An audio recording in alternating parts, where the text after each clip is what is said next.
राजनपाल गौतम साहब अगले शख्स हैं जो सबों के लिए काम कर रहे हैं, SC ST OBC माइनॉरिटी के लिए। और उनका जिस तरह से सैकिंग हुआ है, हम सबों के लिए बहुत पीड़ा की बात है।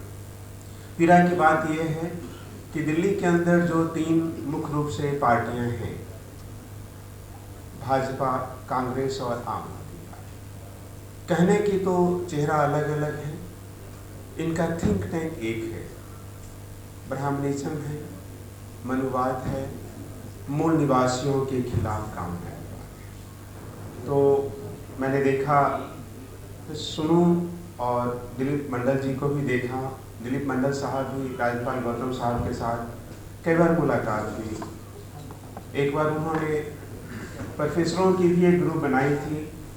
हम लोग उस दिन थे कि कैसे इस कारवां को आगे लेकर जाए। और जो यहाँ एडवोकेट हैं, मैं याद करता हूँ जब देश आज़ाद हुआ तो राजेंद्र प्रसाद साहब, बाबा साहब, जितने एडवोकेट थे बड़े बड़े, उन्होंने हम लोगों को मार्गदर्शन किया।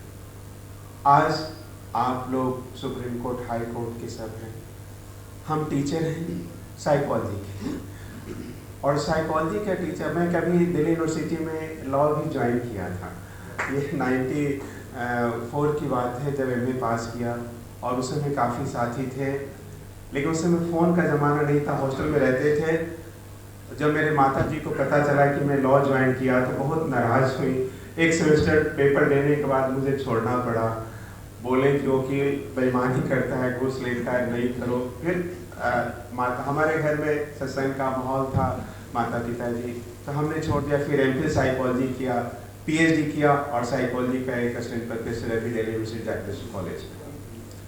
सो दोस्तों, आपके साथ, लेकिन आपके साथ कभी कदम मैंने रखा था ड्यू में, और उस बात याद करते हुए एक चीज़ याद होती है। जब क्लास होता था तो ऐसा लगता था कि वकील जो हैं, जिस तरह से शंकर भगवान का so call, don't take me as a religious point, कि शंकर भगवान का जैसे तीसरा नेत्र खोलता है और पूरा दुनिया देखते हैं, ठीक उसी तरह जब वकालत की क्लासेज होती हैं तो जो सामने फैक्ट रखा हुआ है या फैक्ट दिखाया जाता है, डिस्प्ले किया जाता है, चर्चा किया जाता है, उससे कहीं अलग फैक्ट होता है। वो नजरिया देखने का सिर्फ और सिर्फ भगवान के बाद किसी का है तो वकील का है।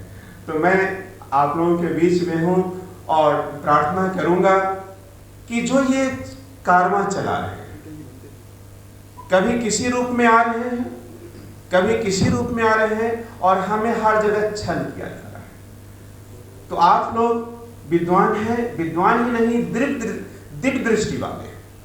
एक साथी थे उस समय, हमारे सीनियर थे, उसमें नेपाल के हाई कोर्ट के जज साहब होते थे और MCL करने DU में आए हुए थे। हम लोग साथ रूम में हॉस्टल में रहते थे। तो वो कहा करते थे कि एक ही दंड का, एक ही मीन्स में क्राइम का बहुत सारे फैक्ट हैं, तो we have to go into detail, ऐसा क्यों हो रहा है। तो अगर केजरीवाल राजनपाल गौतम साहब को, उनके राजनपाल गौतम को नहीं हटाया, ये सोचना पड़ेगा। राजनपाल गौतम जी के जो काम थे, जो SC को समेटने का सम्मान, OBC को समेटने का काम था, एक भाईचारा कायम करने का, लगता था कि हम कहीं छूट गए हैं। दिल्ली अब दिल वालों का नहीं है, ये बाजार के खिलाड़ियों का है। ये सारे बाजार वाले, और कहते थे ना कि ये बाजार के बड़े खिलाड़ी हैं, हर शय बेच डालेंगे। कभी सूखा बेच दिया था, कभी सैलाब बेच डालेंगे। तो हमें कैसे करना? तो वो जो मिशन चला रहे थे उसका नुकसान हुआ है। हम लोग कैसे आगे चलें? और राजनपाल साहब अभी नहीं आए हैं, शायद वो बता देंगे कि क्या फैक्ट है, नहीं है, क्या कारण हुआ।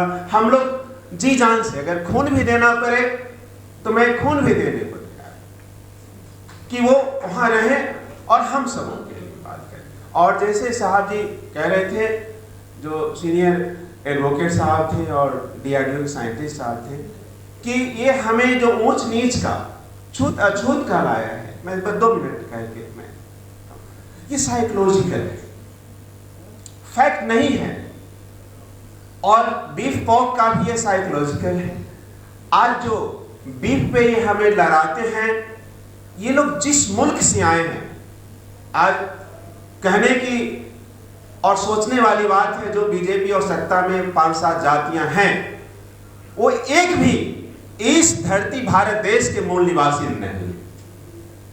आप देखेंगे जो जहां जहां से आए हैं वो बीफ खाने वाले देश है, चाहे वो मिस्र हो, ईरान हो, अरब लोग हैं जो दिल्ली के अंदर जो मुंडा पंजाबी है, अरोड़ा चोपड़ा साहब, ये सब अरब से आए हैं।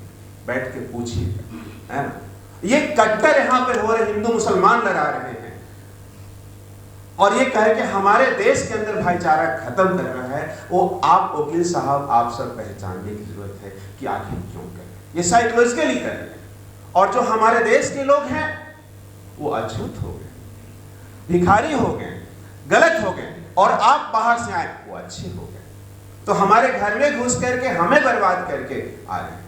बाबा साहब के सीरियल आ रहा है, उसमें देखते हैं एक बाबा साहब का परिवार है और उसके साथ साथ हितेश भाऊ का परिवार है। आज सत्ता में जो बैठे हैं, हितेश भाऊ के परिवार एससी ओबीसी के रूप में चुन के आ रहे हैं, लेकिन बाबा साहब के नाम पे आ रहे हैं, लेकिन बाबा साहब का मिशन का काम नहीं कर रहे। इन लोगों से कुछ पा करके हमारे कम्युनिटी को, हमारे समाज को ही बर्बाद करने के लिए आ रहे हैं।